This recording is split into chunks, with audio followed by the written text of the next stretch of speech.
Built here is a model of an actual stair. Since this project was done at a previous house that I've since moved from, I don't have a way to actually do a demonstration on a live staircase. The staircase is 36 inches wide, 7 inches high, and 11 inches deep, which is the dimensions of a normal stair, including the tread and the riser. The part that goes from the floor up to the bullnose is called the riser. The part that you actually step on is called the tread, for those who did not know that. So the first step is to actually remove the carpet padding, and whatever is underneath there, whether it be staples, nails, glue, or just what have you. So what you want is somewhat of a flat surface. It doesn't have to be exactly flat, but you want to get it as clean and as flat as possible, so the glue that you use on the new wood is going to adhere properly. They have a 1 inch to 1.5 inch bullnose that is at the end of the tread that hangs over the riser.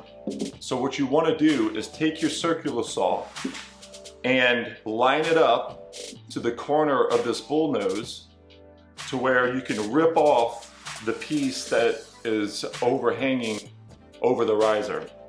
So I'm going to go ahead and do that, and that way we'll have a straight 90-degree angle from the tread to the riser.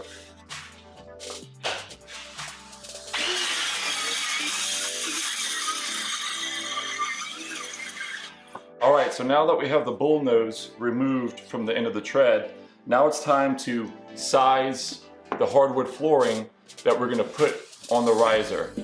The riser that I have here is actually 6 3/8 inches tall, and the width of my flooring is actually 7 3/4.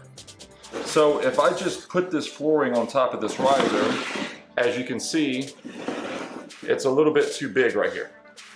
So we could just trim off the top here, but what that would do is it would cause the center crease of the hardwood flooring here. Since we have to use 2 pieces, there is going to be a little bit of a crease in between. That would cause that to be off-centered. Some people don't care. If you don't care, by all means, trim off the top piece. If I did that, it would drive me insane. Every time that I would go up the stairs, it would just bother me. So I'm going to go ahead and I'm going to center this up. It's very easy to get confused on what side to cut first, or which side you actually want to cut it off. So what I do is I just make a little pencil mark with an arrow pointing to the end of the board here, so that when I walk 4 feet over to my table saw, I don't forget, which I normally do.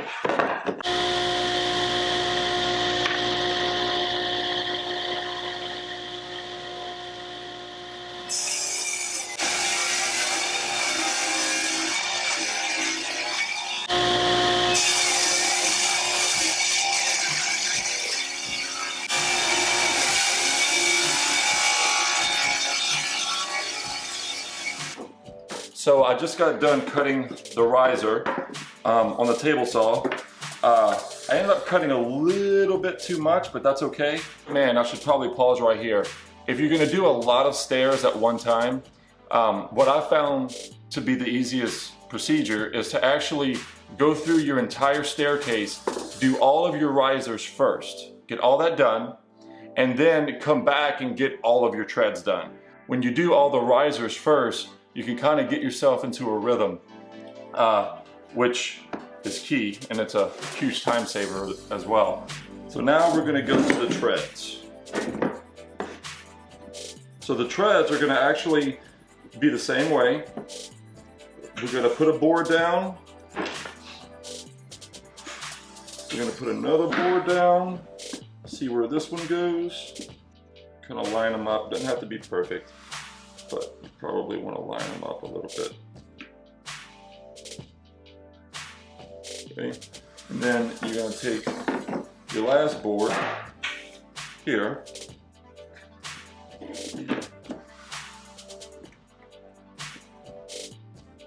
and what you're looking for here is how much of an overhang you have on your tread compared to your riser. So what you're looking for on your tread is the amount that it hangs over your riser, because that's going to determine the length of bullnose that you have. Now that we have the tread and the riser put in place, it's not glued or nailed or anything like that yet, you're going to want to measure your tread and how much of a bullnose you want to hang over the bottom piece of your stair. So in this case, I'm going to want about a 1-inch bullnose. So I'm going to want to make sure that I have enough wood on my tread to hang over my riser at least 1 inch. Perfect. I have about 1 1/8 of room left. So what I'm going to do is I'm going to rip off maybe about 1/8 of an inch on this board here over on the table saw. And then when I'm done with that, I can come back and we can start on our roundovers. Take a 1/2 inch roundover bit and I'm going to round over this top edge on this board. So let's go get that done real fast.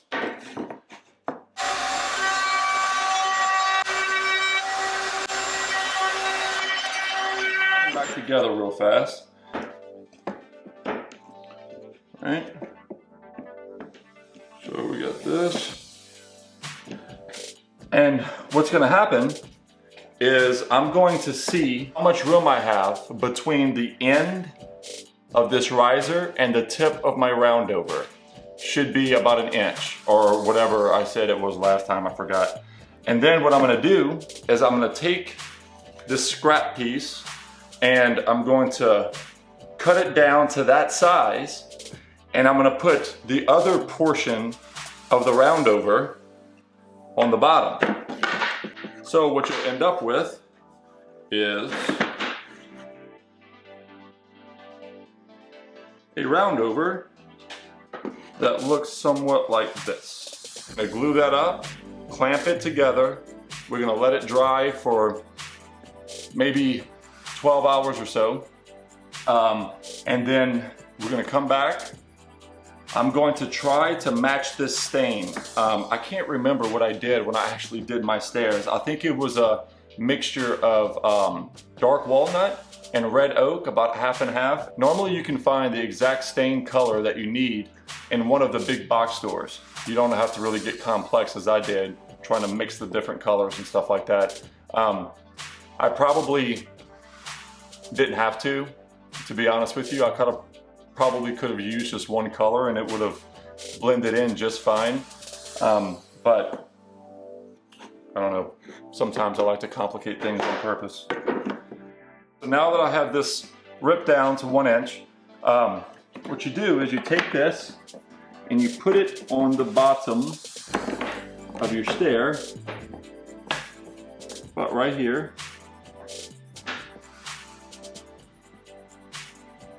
Okay. And then I'm going to glue it and clamp it.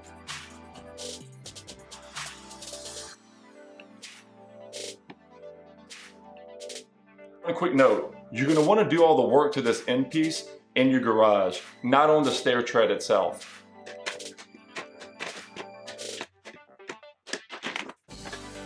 Let me put this together real fast and I'll show you how this works out.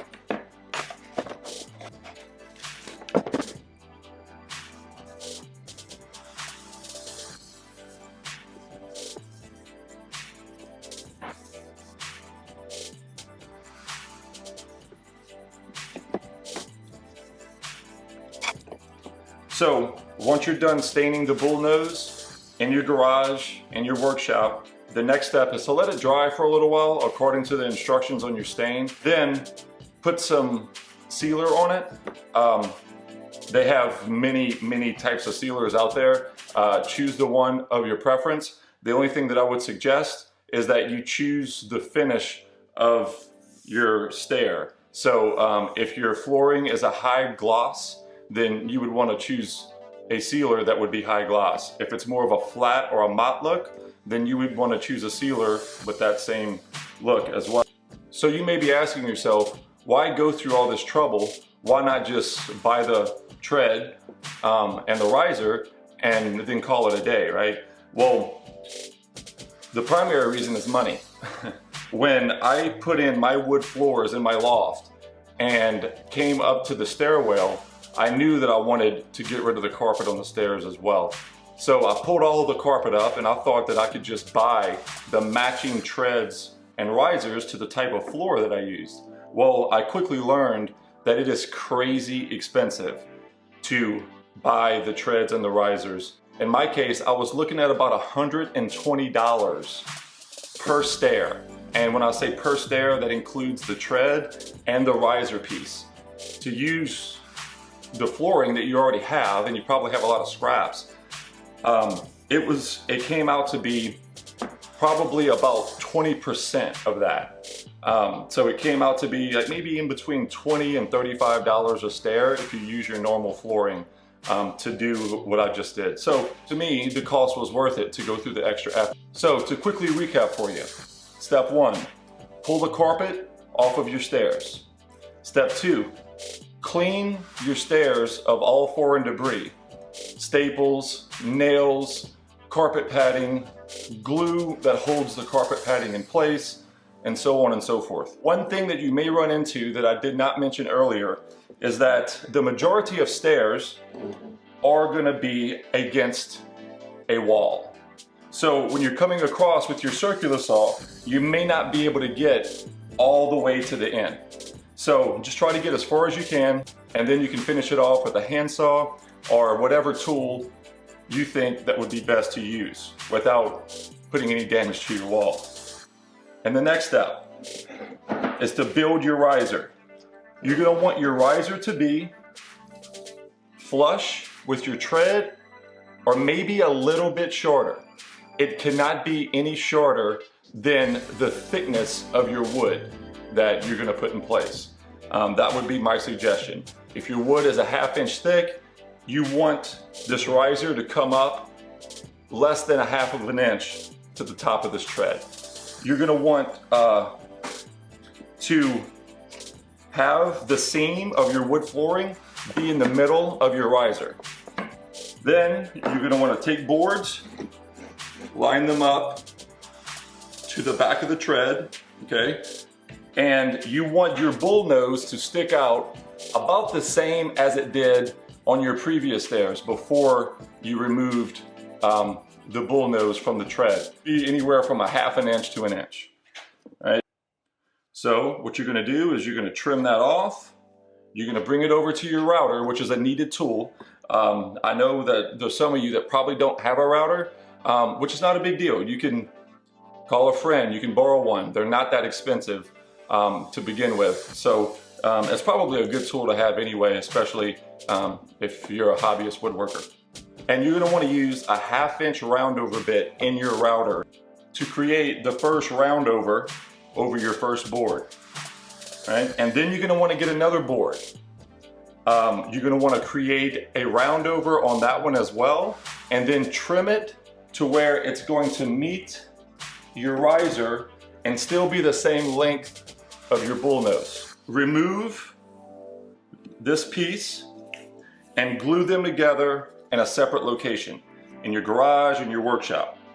You can fill this crease in here with a little bit of glue and sawdust that's left over from the cutting of the wood, of the same wood, and you just kind of put it in the crease. It doesn't have to be perfect. So when you're done with that, you're gonna find a stain that matches or comes close to matching your flooring.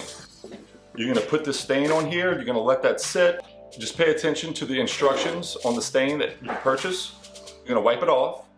You're gonna put a sealer on top of the stain in order to seal it.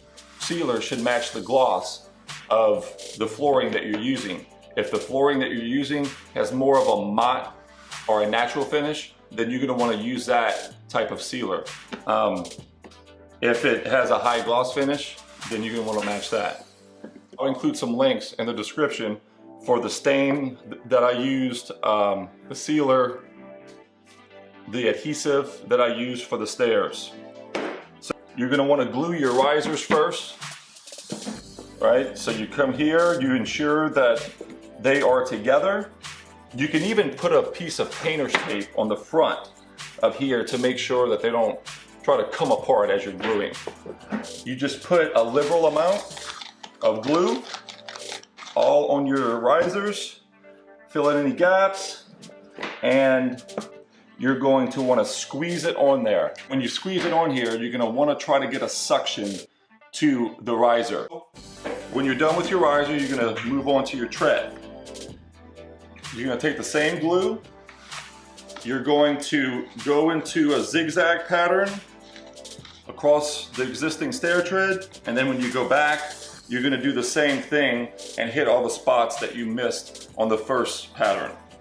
When that's done, you're going to take the back stair tread, you're going to put that in place, you're going to push it to make sure that it's suctioned down, then you're going to take the next one, put that in place, squeeze that in place, then you're going to take your last one.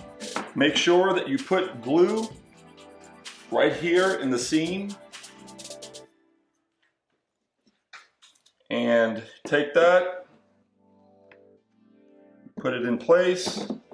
You make sure that everything fits nice and snug, everything's even, and then you let it sit for 24 hours so that the glue can dry. Final tips. 1, the project will go much faster if you do all of your risers on all of your stairs and then come back and do all of your treads. The next tip, the walls on either side or the wall on one side is not going to be even. It's not going to be parallel with your stairs. That they actually make a jig for that. I'll try to search for one and put a link in the description if I find it. But that jig is essentially a board that stretches the length of your tread, and it comes close to the width, and it also has a square on the two ends that have some bolts on the top of it where you can lock it down. That's extremely useful when you're going to measure your stairs because each one could potentially be different. So keep that in mind. I hope this video provided you guys with some value. If you like what you saw here, please hit the subscribe button for future videos. You could also subscribe to all of my social media outlets, Facebook, Instagram, Twitter, Pinterest, as well as my website. You can subscribe to my newsletter for special giveaways, promotions, all that good stuff. So, until next time, imagine, create, share.